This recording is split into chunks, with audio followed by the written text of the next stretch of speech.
Vou ler o versículo 10, para que haja uma questão de contexto, que diz assim, 10 do capítulo 3. Viu Deus o que fizeram, como se converteram do seu mau caminho, e Deus se arrependeu do mal que tinha dito lhes faria, e não o fez. Com isso, desgostou-se Jonas extremamente e ficou irado.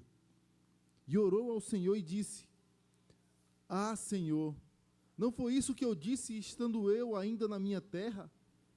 Por isso me adiantei fugindo para Tarsis, pois sabia que és Deus clemente e misericordioso, e tardio em irar-se, e grande em benignidade, e que te arrependes do mal. Peço-te, pois, ó Senhor, tira minha vida, porque melhor é morrer do que viver. E disse o Senhor: É razoável esta tua ira? Então Jonas saiu da cidade e assentou-se ao oriente da mesma, e ali fez uma enramada e repousou debaixo dela à sombra, até ver o que aconteceria à cidade.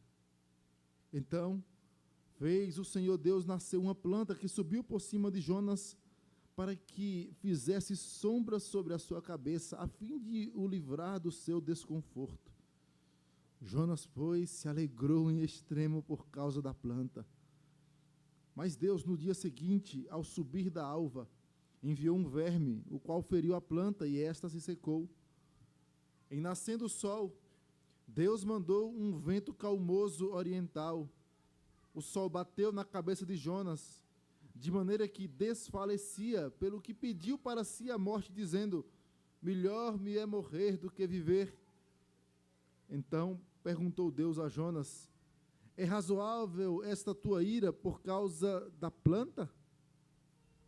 Ele respondeu: É razoável a minha ira até a morte. Tornou o Senhor: Tens compaixão da planta que não te custou trabalho, a qual não fizeste crescer, que numa noite nasceu e numa noite pereceu, e não hei de eu ter compaixão da grande cidade de Nínive, em que há mais de 120.000 pessoas que não sabem discernir entre a mão direita e a mão esquerda, e também muitos animais. Até aqui vamos orar mais uma vez ao Senhor. Santo e eterno Deus, nós estamos diante da tua bendita lei, palavra inerrante, palavra infalível, preservada nos séculos pelo teu amor, pela tua provisão, pela tua graça, para alimentar pecadores como nós. E nós somos gratos a ti, porque esta palavra chegou até nós. Ó Deus, por isso nós te suplicamos, fala ao nosso coração mais uma vez. Queremos ouvir a tua voz. Cantamos aqui, Senhor, desvenda os nossos olhos, para que contemplemos as maravilhas da tua lei. Ó Deus, porque de fato tua palavra é lâmpada para os nossos pés. Pedimos por misericórdia, fala conosco. Pedimos o nome que é sobre todo nome, o nome do nosso Senhor Jesus. Amém, Senhor. Irmãos, quando falamos da compaixão divina, nós podemos varrer a história e perceber o quanto Israel foi testemunha deste grande atributo de Deus. Pense em Adão e Eva, alvos da compaixão divina. Deus prometeu que eles morreriam se comessem da árvore do conhecimento do bem e do mal, e Deus poderia de fato fulminá-los ali ao estender a mão e comerem e desobedecerem ao Senhor.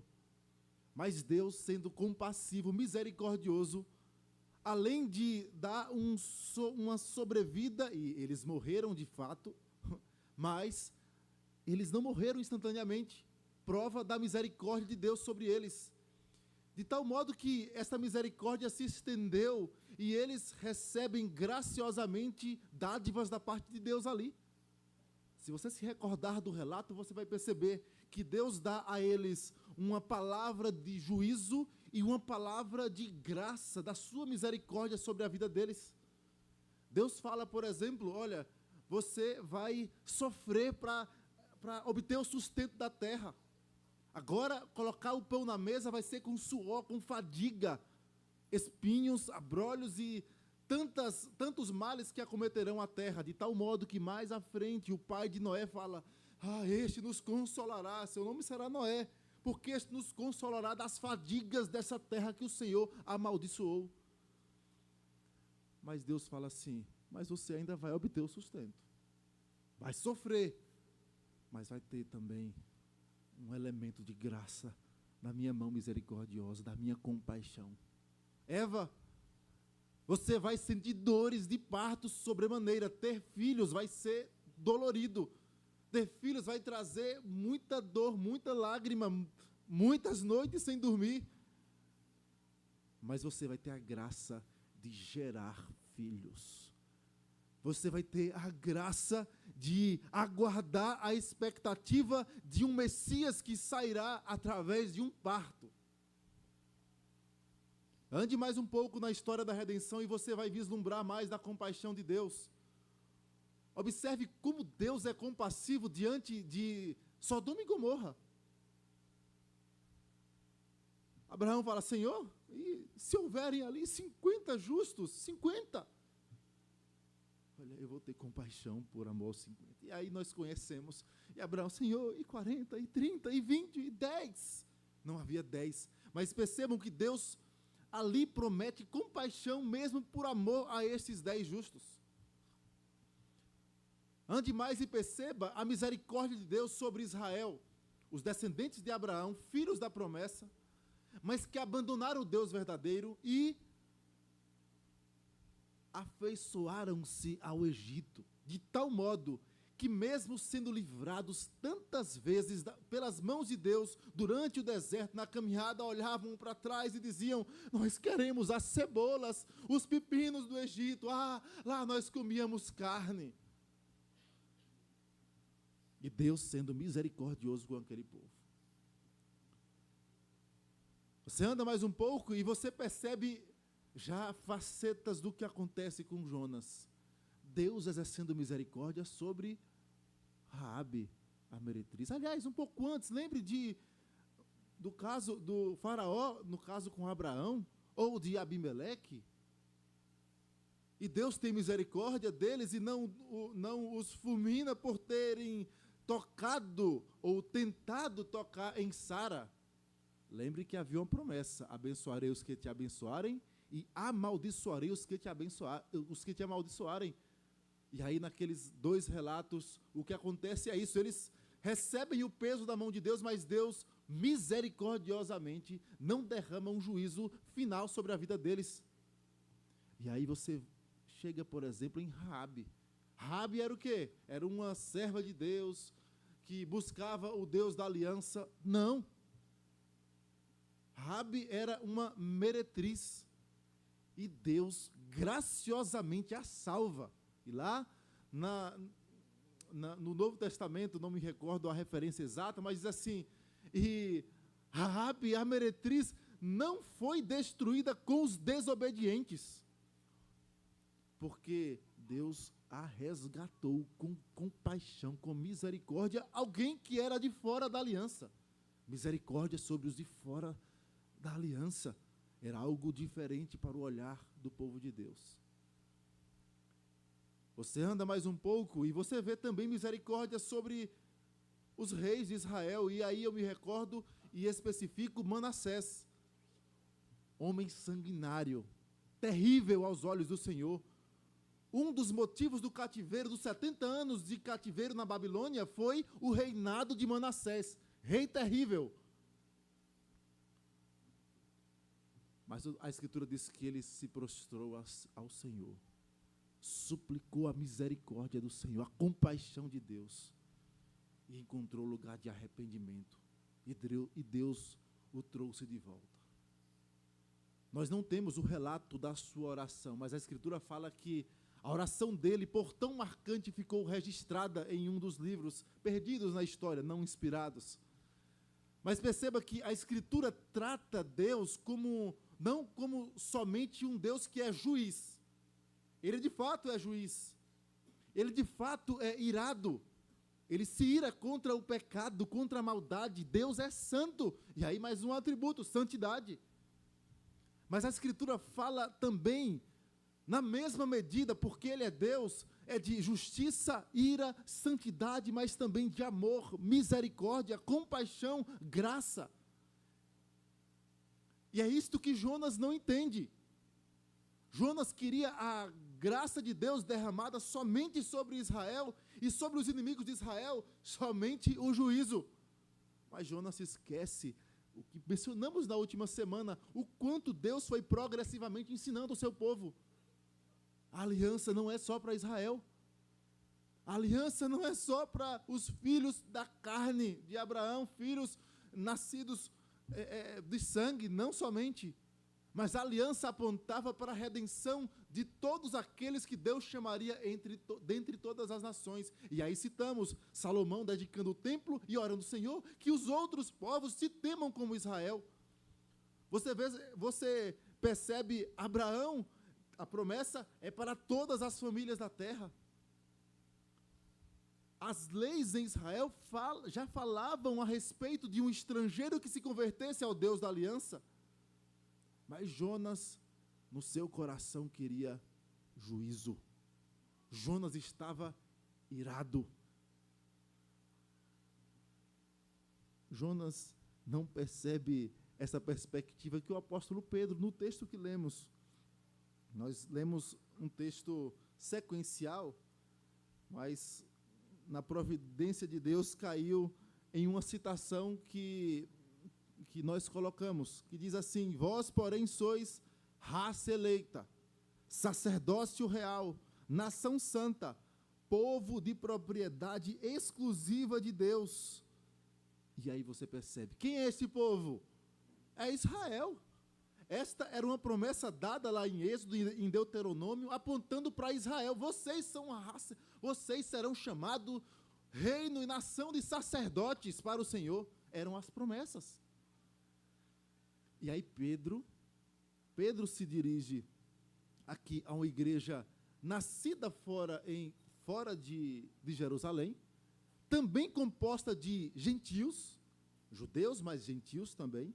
E aí diz para eles, versículo 10, vós sim que antes não erais povo, mas agora sois povo de Deus, que não tinhais alcançado misericórdia, mas agora alcançaste misericórdia. O que é que Pedro está falando aqui? Ele está se referindo a uma promessa do profeta Oséias. Abra sua Bíblia, Oséias capítulo 2.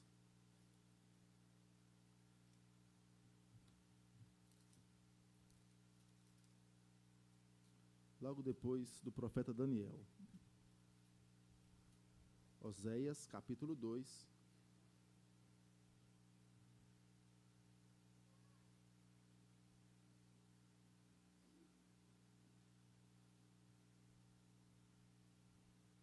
Versículo 23. Olha o que o profeta diz. Semearei Israel, vamos ler juntos? Semearei Israel para mim na terra, e compadecer-me-ei da desfavorecida. E a não meu povo direi, tu és o meu povo. Ele dirá, tu és o meu Deus. Agora vá para Romanos, apóstolo Paulo aos Romanos. Pedro cita este povo. Vós que antes não erais povo, agora vocês são povo de Deus. E aí veja o que Paulo fala lá aos Romanos, capítulo 9. E esse eu farei a leitura, os irmãos acompanham. Romanos, capítulo 9.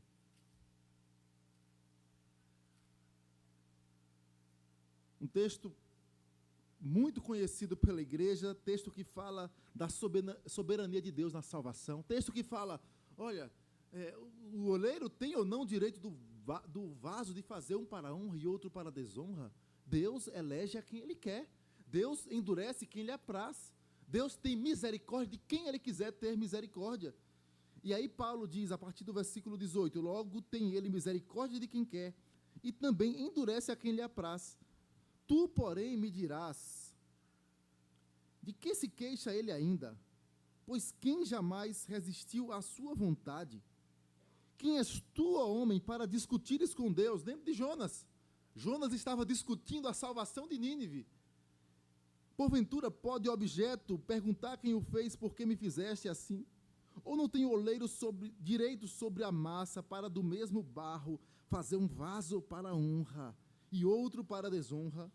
Que diremos, pois, se Deus, querendo mostrar a sua ira e dar a conhecer o seu poder, suportou com muita longanimidade os vasos de ira preparados para a perdição, a fim de que também desse a conhecer as riquezas da sua glória em vasos de misericórdia, que para a glória preparou de antemão, os quais somos nós, a quem também chamou, não só dentre os judeus, mas também dentre os gentios, assim como também diz em Oséias, olha ele citando agora, chamarei povo meu ao que não era meu povo, e amada a quem não era amada, e no lugar em que se lhes disse, vós não sois meu povo, ali mesmo serão chamados filho do Deus vivo. As promessas já apontavam para isso, dizendo, Deus, na sua soberania e providência, há de chamar as nações. A salvação não é restrita a Israel, mas a todos os povos. E nós hoje, gentios, alcançados pela graça, podemos dizer, nós que antes não éramos povo de Deus, pelo sangue de Abraão, mas pela fé fomos feitos filhos de Deus. Por quê? Porque Deus tem misericórdia de quem Ele quer ter misericórdia. E o primeiro aspecto que nós destacamos a respeito da compaixão, da misericórdia de Deus, é que ela é conhecida pelo seu povo. Nós podemos desfrutar da misericórdia de Deus, nós conhecemos a misericórdia de Deus. Se você observar no texto que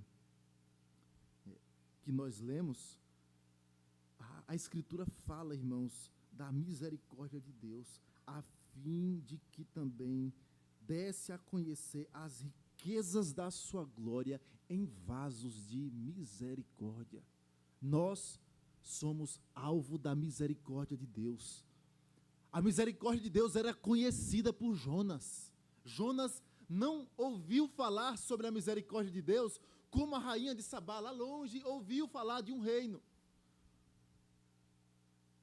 Jonas nasceu dentro da aliança, cresceu dentro da aliança, experimentou desde a mais tenra idade da misericórdia de Deus sobre o seu povo. Jonas era testemunha que Deus era tardio em irar-se, de grande clemência. Jonas sabia que poderia recorrer a Deus, à misericórdia de Deus. Esta história nos faz lembrar do credor incompassivo. Recebe, é alvo da misericórdia, alvo de um perdão inimaginável e cobra do seu irmão algo tão menor. Isso, na realidade, é não compreender o tamanho da misericórdia de Deus sobre a nossa vida. E quando nós não temos noção da santidade do nosso Deus, do tamanho do nosso pecado, nós certamente apontaremos o dedo com mais facilidade para o pecado alheio, ao invés de exercer misericórdia. Aliás, a Escritura fala sobre isso. Bem-aventurados os misericordiosos, porque alcançarão misericórdia.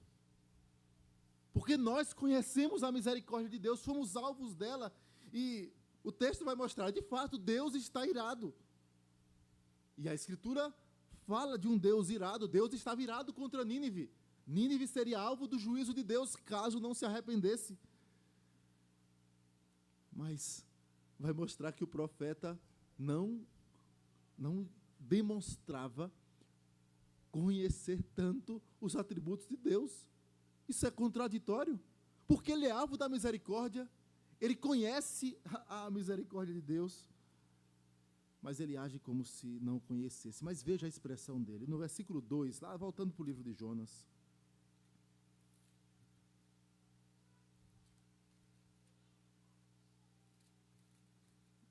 Capítulo 4, versículo 2. E orou ao Senhor e disse, Senhor, não foi isso que eu disse estando ainda na minha terra? Por isso me adiantei fugindo para Tarsis. E aí ele vai dizer, na tradução está corrente assim, né? pois sabia que és Deus clemente. Pois sabia que és Deus clemente. Essa expressão, ela traduzida de forma mais literal, ela fica assim, porque eu conheço. E ele dá dois motivos, dá duas razões aqui. Ele fala, porque eu conheço, porque tu és Deus clemente e misericordioso. Antes de ele falar dos atributos de Deus, ele diz, eu já experimentei de quem é o Senhor. Eu sei quem é o Senhor, mas os irmãos sabem, nós temos mencionado isso, conhecer na Escritura não é saber sobre alguma coisa. Pois o Senhor conhece o caminho dos justos, e Deus não conhece o caminho dos ímpios? Conhece. Então o que significa conhecer o caminho dos justos? Então, aos que de antemão conheceu, a estes chamou. Ora, então Deus não conheceu a todos, porque conhecer é saber do futuro, saber que vai crer, ou alguma coisa do tipo. Não é conhecer, saber do futuro. Conhecer relacionamento, intimidade. Tanto é assim, já mencionamos também para a igreja, tanto é assim que na Escritura, quando se fala da intimidade de um casal, se usa o verbo conhecer. E Jonas expressa, Senhor, foi porque eu te conheço. Jonas foi alvo da misericórdia de Deus, Jonas sabia. Mas Jonas preferia a ira, imprecação. A imprecação tem o seu espaço. Você vê Paulo fazendo oração imprecatória, olha, entrega a Satanás, para quem sabe salvar a vida. Mas o nosso olhar é tantas vezes tentado a somente pedir juízo de Deus. Vingança, Senhor, vingança, manda anjos. Senhor, você quer que a gente ore para que os anjos desçam aqui e acabem com eles todos? Cristo podia fazer, mas Cristo não o fez. Porque Cristo ensina também, além da justiça, da sua ira, da sua santidade, a Escritura fala da misericórdia, da compaixão. E nós, povo de Deus, fomos alvos da misericórdia. Irmãos, parem para pensar nisso. Por que é que nós estamos aqui hoje reunidos e não estamos nos nossos pecados? Tantas pessoas hoje aí, afogando suas mágoas na bebida, nas farras, nos prazeres transitórios do pecado, e você está aqui, é porque eu sou bonzinho. É a misericórdia de Deus te segurando. Nós fomos alvos desta misericórdia. Mas a ira de Jonas, até a morte. Estou irado, eu prefiro morrer do que ter compaixão deste povo. Detalhe, Jonas era um missionário, pregador do Evangelho. Deveria expressar o amor pelas almas perdidas, mas estava com o coração endurecido. Primeiro aspecto, a compaixão divina, ela é conhecida pelo povo de Deus. E qual é o resultado disso na nossa vida? Se nós fomos alvos da compaixão de Deus, e aí, lembra do Salmo 130, versículo 4, se observares, Senhor, iniquidades, quem, Senhor, subsistirá? Quem? Sobra um? Não. O Salmo diz, eu sei que não sobra nenhum. Aliás, a Escritura diz, não há um justo sequer. Mas ele diz, contigo, porém, está o perdão. E nós, alvos da misericórdia de Deus, como agimos com o nosso irmão? Como agimos com as almas perdidas? Tem que morrer mesmo. Coisa boa. Às vezes fazemos isso. Vejam, existe espaço adequado. Nesse aspecto, por exemplo, a pena de morte, ela tem respaldo na Escritura para o Estado. Mas a pena de morte, ela não é festejada como uma coisa deliciosa e prazerosa, porque nem o Senhor tem prazer na morte do ímpio. Há um lamento, há um senso de justiça sendo feito, mesmo que temporal, mas há um lamento. Por quê? Porque ali há imagem de Deus. Nós somos alvo da misericórdia de Deus e nós refletimos esta misericórdia também sobre aqueles que nos cercam. Sabe o que isso nos ensina, irmãos? Dentre tantas coisas, ensina que o nosso olhar para os perdidos precisa ser permeado por misericórdia. Lembre-se de Cristo. Quantas vezes Cristo olhava para as multidões e o seu coração cheio de compaixão, ele dizia assim: olha, Jerusalém, Jerusalém, como eu quis ajuntar como uma galinha reúne os seus pintinhos, porque eles são como ovelhas que não têm pastor. Percebam que existe um amor criacional de Deus, existe de fato. Amor salvífico é de fato diferente. Nós não vamos hoje penetrar nesses assuntos tão profundos. Mas perceba que Cristo demonstra compaixão. Ovelhas que não têm pastor. E nós, por vezes, não sentimos nada. O nosso coração, as nossas entranhas, como diz a Escritura no Novo Testamento, a palavra para esses sentimentos é entranhas. Não sentimos frio na barriga pelo irmão que padece. E afirmamos: Senhor, eu conheço, Senhor, eu conheço a tua compaixão. Mas a compaixão de Deus sobre nós deve fazer-nos refletir compaixão sobre o próximo. A compaixão divina é conhecida pelo seu povo. Nós desfrutamos dela. Ah, meus irmãos, se não fosse o Senhor que estiver ao nosso lado, teriam nos engolidos vivos, diz o salmista. Ah, se o Senhor não estiver conosco, não porque merecemos nada.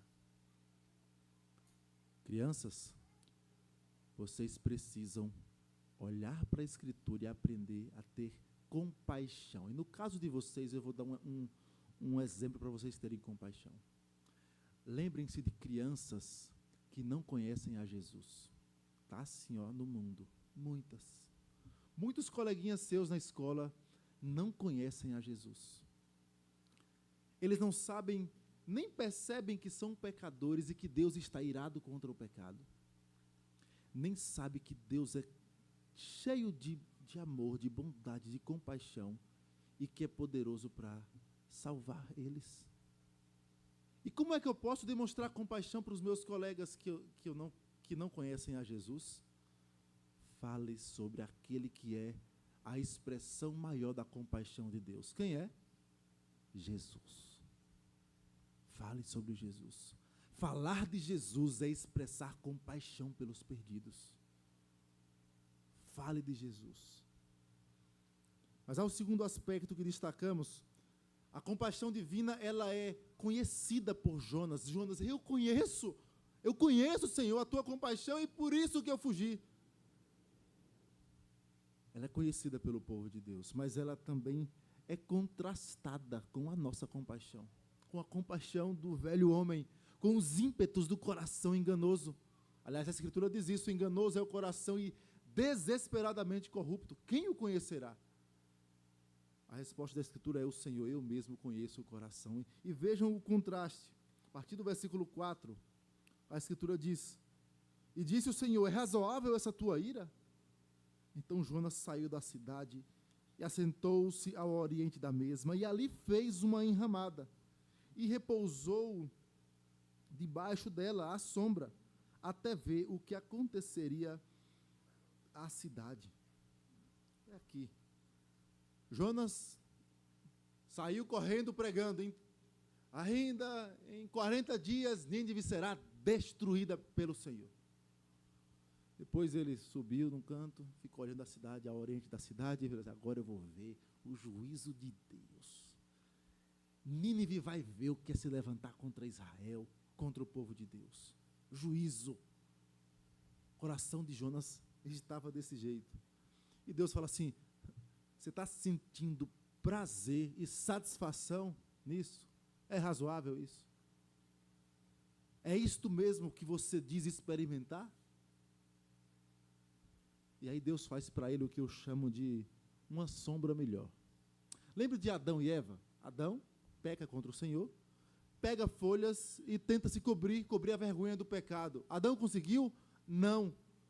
Deus, de maneira misericordiosa, faz um sacrifício e o cobre com peles de animais, com uma vestimenta melhor para eles.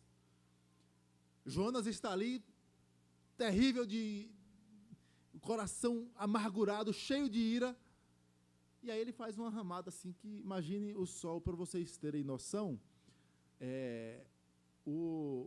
a cidade de Nínive fica hoje onde é o Iraque. O sol de Fortaleza é sombra, comparado ao sol do Iraque.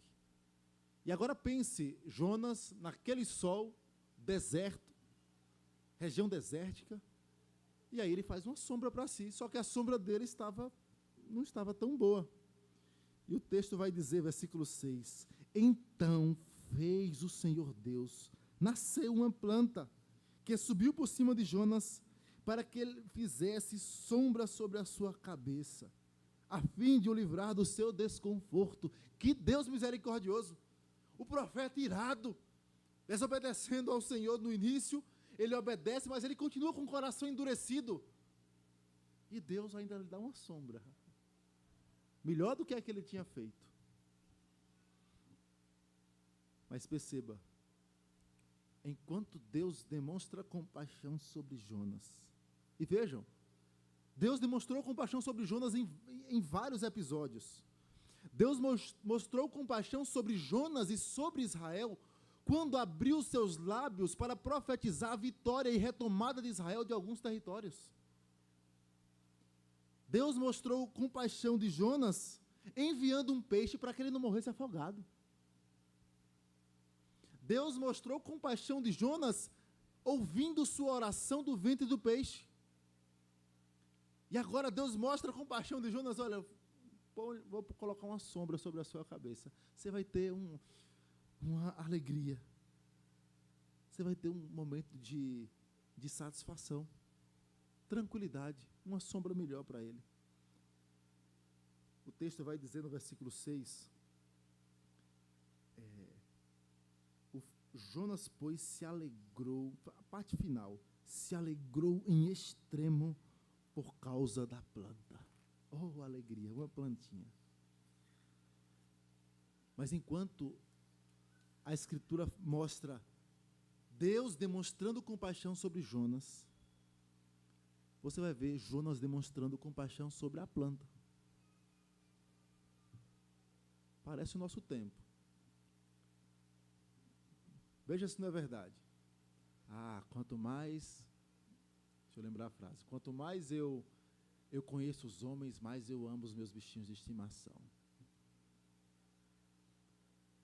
As pessoas têm mais compaixão dos seus bichinhos de estimação do que das almas perdidas. Os crentes. É óbvio que a Escritura não manda maltratar. Aliás, tem um versículo em Provérbios que fala que o justo cuida bem dos seus bichinhos de estimação. De fato. Se você observar o 4º mandamento, lembra-te do dia do Senhor para o santificar. Manda que você dê descanso ao seu animal. Cuidado sobre a criação, mandato cultural. Mas percebam que os animais, as plantas não foram feitas à imagem de Deus. E quer ver um equívoco disso na nossa sociedade? Certamente há algumas leis que dá prisão, até sem fiança talvez, por um desmatamento, por alguma coisa, do que por uma vida tirada. Há dezenas, talvez centenas de leis que dá para você assassinar alguém e sair e ficar com liberdade provisória. E outras ligadas à criação, a plantas e animais. Meus irmãos, o mundo anda na contramão da palavra de Deus. E o que a palavra de Deus diz? Jonas, a compaixão demonstrada sobre ti, tu não percebe? Porque tu tem mais compaixão de planta do que de pessoas.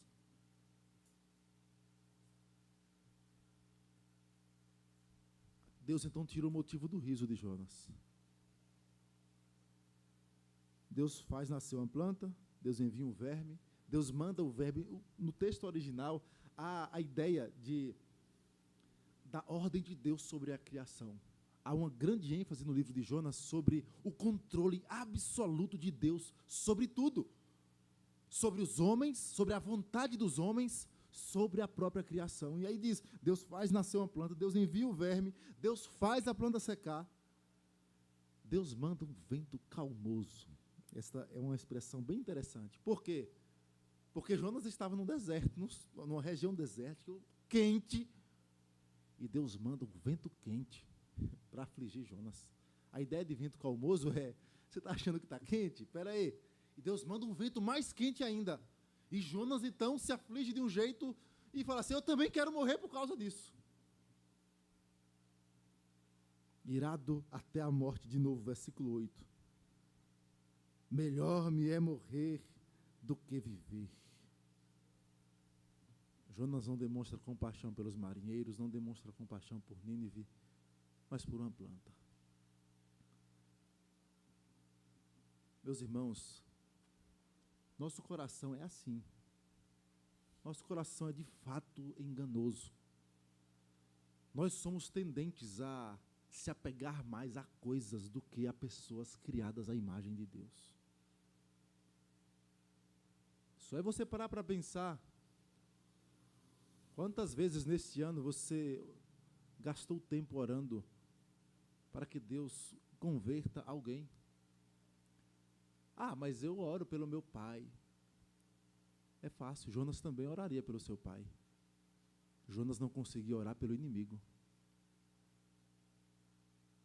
Este era o contraste que Deus estava ensinando a Jonas. Jonas, seu coração está tão endurecido que você consegue ter compaixão de plantas, mas não consegue ter compaixão das almas perdidas.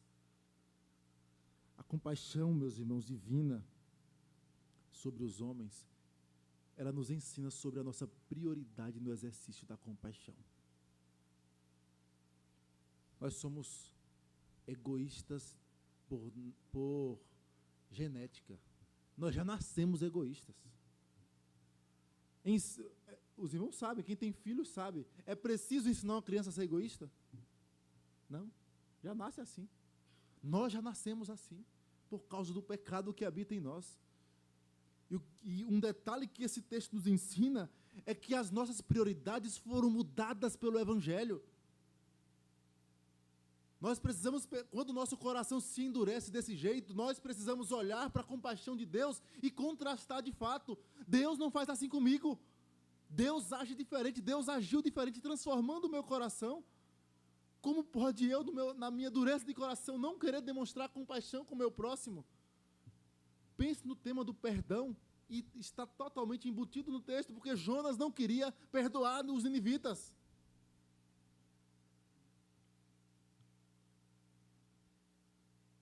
Ah, mas é porque foi injusto. Ah, é porque você não sabe o que ele fez comigo, pastor. É porque você não estava lá no dia. São as desculpas que nós inventamos, que nós criamos. Quando o nosso senso de justiça parece ser mais justo do que a justiça de Deus, saiba, é a minha e a sua que está errada e não a divina. Quando nós pensamos que temos a razão, quando o nosso coração deseja avidamente por vingança, dê lugar à oração. Sabe o que é interessante em Jonas? É que Jonas ora muito no seu livro. Está no ventre do peixe, Jonas ora. Depois, quando ele percebe que a cidade não está sendo destruída, o que é que ele faz? Com isso desgostou-se Jonas, capítulo 4, versículos 1 e 2. Desgostou-se Jonas extremamente, ficou irado. E ele fez o que então? Orou ao Senhor. Senhor, percebam que na Escritura os servos de Deus invariavelmente colocam-se diante de Deus, diante dos grandes anseios da alma, das dúvidas, das angústias. Quando o seu coração desejar vingança, ore mais, busque mais ao Senhor. A misericórdia divina que nos atingiu deve permear a nossa oração por vingança. Mais uma vez, nós podemos pedir justiça ao Senhor. Mas é estranho um coração que em todo tempo pede justiça, sendo que teve o contraste da justiça de Deus derramada sobre Cristo na cruz em nosso lugar. Com os lábios eu afirmo, eu sei que a ira de Deus que deveria cair sobre mim, caiu sobre Cristo. Mas eu quero que ela caia sobre ele, ou sobre ela, ou sobre aqueles. Nós precisamos aprender mais a olhar para a justiça de Deus, mas perceber que Ele também derrama compaixão. E perceber que o nosso coração é ávido por vingança. Crianças, o coleguinha me bateu. O que é que eu faço? Se defenda. Não estou falando de vingança. Ok, as crianças precisam aprender a se defender. Mas outra coisa é vingança. Estou planejando que amanhã eu vou fazer isso com ele. Ele vai ver. Ele me paga. Não vou deixar isso acontecer assim não. Está errado, crianças. A Bíblia diz assim, que Deus fala, a mim me pertence a vingança. Eu é quem retribuirei. A vingança não pertence nem a mim, nem a vocês, crianças. Pertence a Deus. Então, o que é que eu faço se aconteceu isso? Olha, o coleguinha fez isso comigo. O que é que você faz? Faça como Cristo. Sabe o que Jesus fez? Orou. O apóstolo Pedro diz que Jesus entregou àquele que julga retamente. Quem é? O Deus Pai. Quando o coraçãozinho quiser se vingar, lembre-se, eu vou orar. Eu quero me vingar daquele coleguinha, do meu irmão, do meu primo, seja de quem for. Ore, crianças. Ore e peça que Deus, por meio de Cristo, te dê perdão, misericórdia. Mas ainda em terceiro e último lugar, a compaixão divina, ela é superior à nossa compaixão. Primeiro, nós conhecemos a compaixão. Segundo, ela contrasta com o nosso senso de compaixão. E terceiro, ela é superior à nossa compaixão. Versículos 10 e 11. Tornou o Senhor: tens compaixão da planta que te não custou trabalho, a qual não fizeste crescer, que numa noite nasceu e numa noite pereceu. E não hei de eu ter compaixão da grande cidade de Nínive, em que há mais de 120.000 pessoas que não sabem discernir entre a mão direita e a mão esquerda, e também muitos animais. Há esse aspecto que mostra a compaixão divina sobre pessoas. E não era sobre quaisquer pessoas. Era sobre ímpios, uma nação pagã. Uma nação que cometia males terríveis. Era conhecida pela crueldade nas guerras. Na conquista dos povos, eram considerados um dos povos mais cruéis, que nem vale a pena mencionar os níveis de crueldade que esses povos praticavam. Mas há um detalhe aqui que precisa ser explicado neste livro, porque alguns pensam que esta referência é da compaixão de Deus sobre crianças. Porque ele diz assim: Jonas, eu não vou ter compaixão da grande cidade de Nínive, em que há mais de 120.000 pessoas que não sabem discernir entre a mão direita e a mão esquerda, e também muitos animais. Aí pensa, o autor está falando que Deus tinha compaixão das crianças da cidade, por isso que Deus foi por causa das crianças. Não, meus irmãos, não foi por causa das crianças. Por que não? Eu vou trazer uma série de argumentos. A primeira delas é que não há referências crianças no livro. A conclusão que fala da compaixão de Deus sobre uma cidade, através da pregação e conversão dessa cidade, não nos parece razoável tratar de crianças como alvo da pregação e do arrependimento da cidade. Então, não há referências a crianças no livro. Segundo aspecto é que ele trata o tamanho da cidade, falando 120.000 pessoas que não sabem discernir entre a mão direita e a esquerda. Este discernir que é usado por alguns, principalmente na linha arminiana, de que era compaixão de crianças, porque as crianças são puras, as crianças, etc. Os irmãos conhecem um tanto. Mas crianças não eram usadas na contagem no mundo antigo. Quando se contava uma população, não se contavam crianças. Então, não tem cabimento nem histórico usar as crianças como parâmetro neste versículo. Terceiro, mesmo a referência a menor que há lá atrás, quando fala que houve um arrependimento do maior até o menor, não é referência a menor de idade, mas a posição social, o rei e seus grandes, ou seja, o rei e os seus governantes, o rei e os principais líderes da cidade. E os menores era a ideia do povão, forma de dizer, povo que só obedece às ordens do rei e dos seus líderes. Então, mesmo a referência a pequenos não é a crianças no livro de Jonas. Quarto, a palavra traduzida aí por homens é a mesma para Adão, que tem a ideia de homens mesmo, certo? É a mesma usada para Adão. Adão é uma palavra que pode ser nome próprio em Gênesis 1, ou em alguns textos, ou pode ser usada para significar humanidade ou homens, também no plural. Quinto, e já correndo para os últimos argumentos, existia uma palavra na língua hebraica para crianças. E por que ele usaria a palavra que se refere a adultos? Sexto, há uma dualidade de homens e animais no versículo 11. E no capítulo 3, nos versículos 7 e 8, quando fala também de homens e animais, ele fala sobre a humilhação destes homens diante de Deus.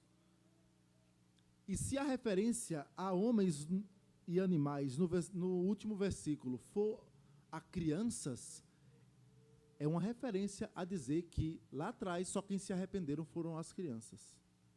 Então haveria uma contradição aqui. Penúltimo detalhe é que a arqueologia de Nínive mostra que a cidade tinha cerca de 12 quilômetros de perímetro. Para os irmãos terem noção, eu fiz uma medida agora de tarde, o bairro do Cambeba tem 8 quilômetros de perímetro aproximadamente, pelo menos nas dimensões do Google Maps. São 8 quilômetros de perímetro. E, segundo os estudiosos, este perímetro de 12 quilômetros é, de fato, condizente com cerca de 120 mil homens habitando naquela cidade, certo? E, por último, há problemas teológicos em dizer que esse texto se refere a crianças.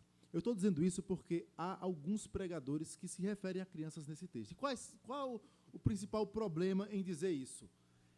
É dizer que a misericórdia de Deus sobre Nínive foi só por causa das crianças. E qual é o problema disso? Ah, tá bom. E Deus não teve misericórdia das crianças no dilúvio. E Sodoma e Gomorra. E Jericó. E tantas outras cidades. Você vai encontrar um problema sério de Deus fazendo afirmando que a sua compaixão estava ali ligada a um detalhe que a Escritura não ensina. Dito isso, a compaixão divina não se dá por causa de crianças e animais, mas porque Ele tem misericórdia de quem Ele quiser. E Ele quis ter misericórdia daquela geração de Nínive. Poucos anos depois, cerca de 100 anos, Nínive estava de novo nos seus pecados. Aquela geração convertida já havia morrido. E Nínive estava nos seus pecados tantos que o profeta Naum é levantado para falar da atrocidade e do juízo de Deus, agora definitivamente sobre a cidade de Nínive. Mas percebam, mesmo eles vivendo nos seus delitos e pecados, Deus manifesta misericórdia. Enquanto o olhar de Jonas era tão limitado e egoísta, Deus mostra que a sua compaixão é superior. Deus se compadece de pecadores como eu e como você. E se você não percebeu o tamanho do seu pecado, talvez você não tenha entendido a salvação.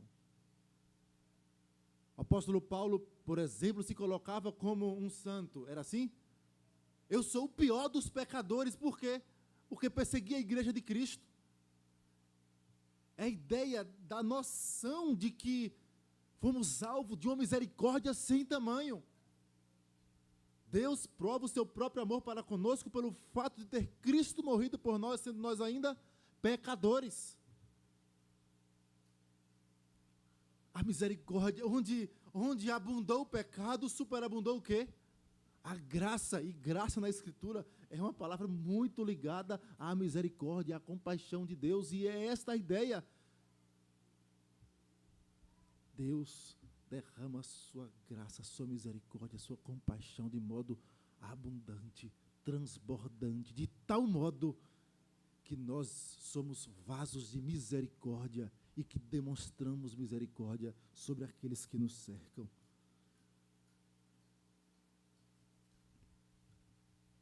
Deus é um Deus compassivo. A expressão de Jonas, que expressão belíssima.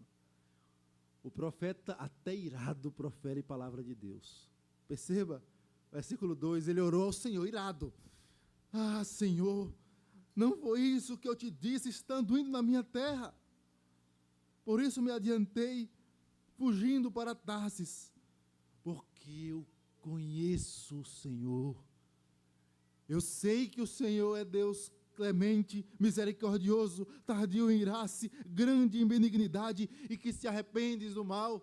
Este é o nosso Deus, irmãos, Deus misericordioso, compaixão que nós desfrutamos e conhecemos na pessoa de Cristo, transformados em vasos de misericórdia e de compaixão da parte de Deus, pobres e miseráveis pecadores condenados, não fosse a compaixão que nos alcança.